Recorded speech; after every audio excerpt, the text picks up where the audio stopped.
Ada kabar bersama kami di Merah Putih, langsung dijawab Mas Yasar. Ini harusnya presiden kita formulanya seperti apa biar seluruh institusi penegak hukum terutama yang memang concernnya terhadap penindakan korupsi seperti apa gitu. Karena kita sudah punya pionirnya nih kejaksaan yang selalu berhasil membongkar korupsi yang nilainya nggak main-main, fantastis. Seperti apa ICW menjawab?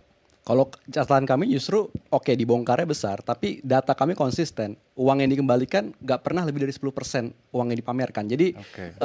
itu mungkin hanya sekedar populisme penegakan hukum saja. Tapi di sisi lain saya mau bilang juga bahwa kalau untuk saran kepada presiden, selain tadi jamin independensi penegakan hukum, saya rasa juga rasanya presiden perlu berhenti mencetak rekor di aspek penegakan hukum yang negatif. Misalnya gini, dalam beberapa waktu belakangan kita melihat presiden justru mengeluarkan instrumen-instrumen yang belum pernah dilakukan sebelumnya, yakni pemberian amnesti, abolisi, dan juga rehabilitasi untuk terpidana korupsi yang putusannya belum ingkrah nih, masih bisa banding, masih bisa kasasi, tapi malah diintervensi oleh presiden. Jadi catatan kami paling minimal itu harus diberhentikan. Jadi jangan masuk ranah yudisial, ditambah dengan tadi mengembalikan penegakan hukum ke ranah yang sangat independen, itu saya rasa bisa jadi resep supaya penegakan hukum kita ke depan bisa selaras dengan meningkatnya IPK.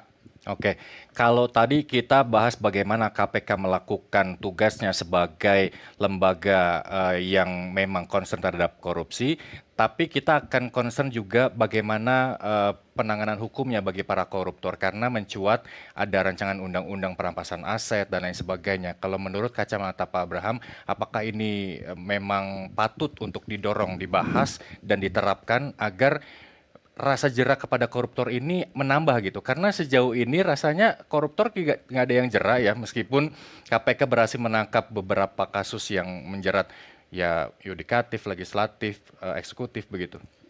Ya, mungkin salah satu ya faktor bahwa mungkin kita bisa pikirkan bagaimana agar undang-undang perampasan aset itu disegerakan. Itu salah satu. Tapi saya ingin katakan begini, bahwa kita harus mendorong penegakan hukum yang dilakukan oleh aparat penegak hukum itu harus apa itu ya, equality before the law. Jadi tidak menyasar kepada orang-orang tertentu saja. Oke. Itu yang paling penting. Agar sistem penegakan hukum kita itu berkeadilan, itu yang pertama. Kemudian yang kedua, menurut saya kalau kita bicara tentang memperbaiki indeks persepsi korupsi kita, maka salah satunya yang harus diperbaiki ialah perbaikan sistem, kan gitu ya. Perbaikan tata kelola. Itu memang wilayahnya KPK, menurut saya. Kan kalau orang ingin memperbaiki tata kelola, ingin memperbaiki sistem, bukan kejaksaan, bukan ke Polri, tapi itu ada pada wilayah KPK, masuk dalam pekerjaan pencegahan. Menurut saya, inilah yang harus kita fokuskan. Kenapa mengembalikan undang-undang KPK yang lama menjadi sesuatu yang mutlak? Karena ingin kita berdayakan. Kenapa? Kalau undang-undang KPK yang lama ya, itu dia memang menegaskan bahwa sistem pemberantasan korupsi yang dilakukan KPK itu disebut pengintegrasian antara pendekatan penindakan dan pendekatan pencegahan. Apa yang dimaksud dengan pengintegrasian antara pendekatan penindakan yang represif dengan pencegahan?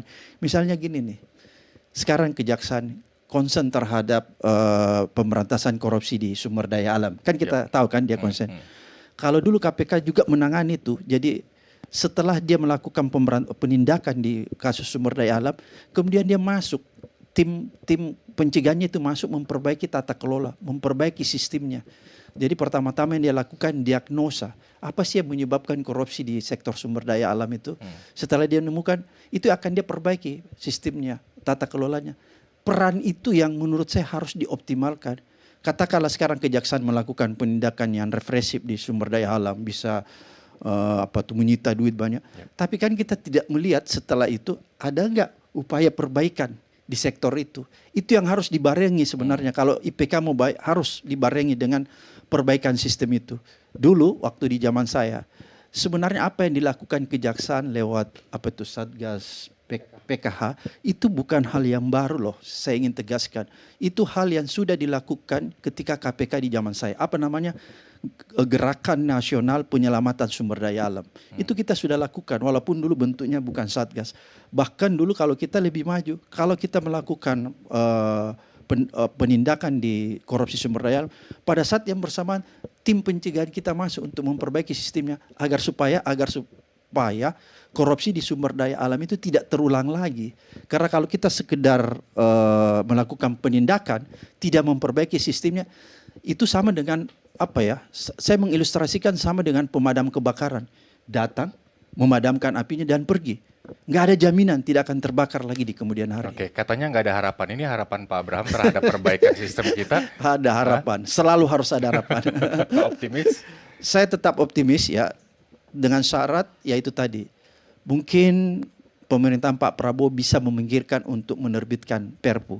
Oke. Perpu itu mengembalikan undang-undang yang lama. Dan kalau itu terjadi menurut saya ada pekerjaan-pekerjaan yang pernah hilang itu bisa dioptimalisasi kembali oleh KPK. Oke, kabarnya ada pertemuan lagi nanti setelah pulang dari Amerika, ya kan? Yaitu nanti Pak Abraham sampaikan ya.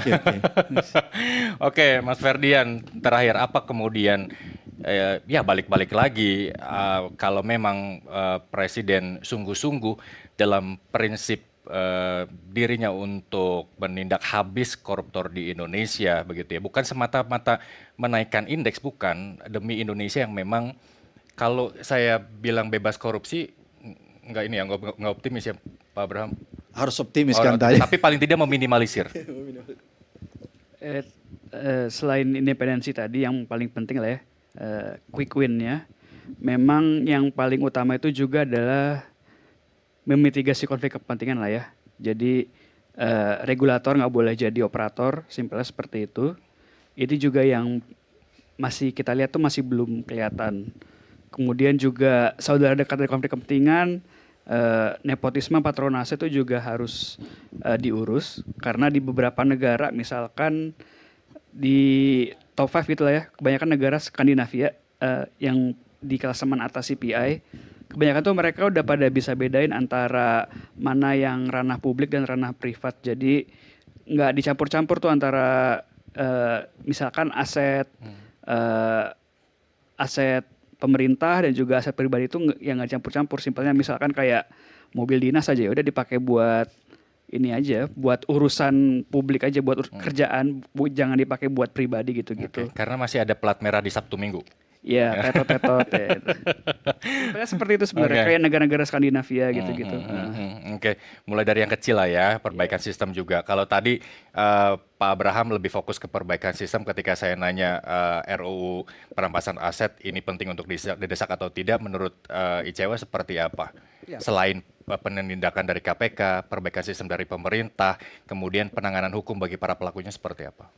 Tentu akan selalu relevan untuk mendorong supaya RUU perampasan aset segera dibahas dan kemudian disahkan. Karena kalau kita baca dari skemanya, korupsi ini kan kejahatan ekonomi ya. Motivasinya tuh memang orang ingin mengakumulasi kekayaan dengan cara yang tidak sah. Dengan demikian sebenarnya sarana untuk menanganinya yang lebih tepat bukan dengan hukuman badan semata, bukan dengan penjara aja, tapi kita coba putus mata rantai supaya kejahatan itu tidak menguntungkan, korupsi itu tidak boleh menguntungkan. Ya, salah satu mekanismenya yang tersedia ada di RUU perampasan aset sekarang. Jadi supaya salah satu misalkan tadi kalau ada pejabat publik yang profil kekayaan tidak selaras dengan harta kekayaannya, itu bisa lebih mudah untuk diendus ketika ada landasan hukumnya. Oke, terima kasih. Terakhir, ini benar-benar terakhir. Kalau dari kacamata pimpinan KPK 2011-2015, kunci pemberantasan korupsi yang paling optimal seperti apa? Ya kali ini bisa menjadi referensi pimpinan KPK sekarang kan? Ya kan? Mungkin saya masih melihat cara-cara yang seperti di tahun-tahun sebelumnya. Perlu pengintegrasian antara pendekatan penindakan yang represif dengan pendekatan pencegahan. Jadi kita memberantas korupsi, misalnya penindakannya masukkan orang ke penjara dan lain sebagainya. Tapi pada saat yang bersamaan kita melakukan perbaikan sistem, itulah pencegahan di situ, dan itu akan menimbulkan deteran efek. Jadi salah kalau ada orang menyatakan bahwa yang dipentingkan cuma pencegahan aja, penindakan nggak perlu katanya. Padahal itu harus diintegrasikan menurut saya. Oke, baik. Terima kasih Pak Abraham Samad, terima kasih Mas Yasar Aulia, terima kasih Mas Ferdian Yazid. Nanti kita panggil lagi Pak Abraham setelah pertemuan dengan Presiden usai dari Amerika Serikat terkait dengan apakah Presiden kita akan melakukan gebrakan untuk mengembalikan desakan Undang-Undang KPK baru ke KPK yang lama. Demikian Merah Putih, saya Muhammad Irsal. Sampai jumpa.